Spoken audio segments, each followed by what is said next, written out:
Remember those who are in prison, as though in prison with them, and those who are mistreated, since you also are in the body. This is the second week of ransoming the captives. And so that creates some challenges, when we think of how most of us as Christians are used to doing the Lord's Supper, because most of us in denominations do have rules and requirements that say, well, there's got to be an ordained pastor present. We may not have the white gloves, but if there's not formal rules, certainly we all know there's informal rules, because I've been in congregations where I've administered the Lord's Supper, and I handed the bread this way instead of that way, or I called the people up instead of serving them. And as a pastor, when you violated those unwritten rules. But in North Korea, the Lord's Supper is in order for the Lord's Supper to be taken among underground Christians, it has to pass boundaries that human beings cannot pass. In other words, if the Lord's Supper is going to be shared with people outside of my own family, who I never see and who I never know, but could only be done by certain connector Christians, which are very important to us in North Korean culture. There are certain people who have, because of their standing with the government or because of their job, they can have a travel permit to be able to travel from city to city.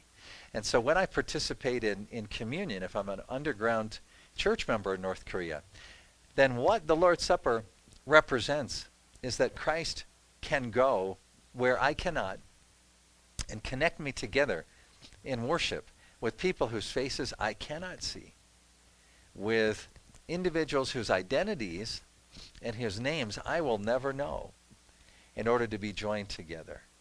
And so the reason why I think, as I look back, that there was a lot of wisdom in the selection of the Lord's Supper as the worship pillar was that it would have been possible for the North Korean underground Christians to choose something for worship that they could have done in their own isolated family units. There could have been some things that they could have done and picked. But by choosing the Lord's Supper, they chose something that intentionally reminded them of their own incompleteness, that they were part of a body, that the Christian world, even though they didn't have the opportunity to interact with it, even though they might never know what that was, they knew that there was something out there, and they were connected to it. Remember your leaders, those who spoke to you the word of God. Consider the outcome of their way of life, and imitate their faith. Jesus Christ is the same yesterday, and today, and forever. If you would like more information on .W Evangelical Church, check out dotheword.org. Hear the word, do the word. .W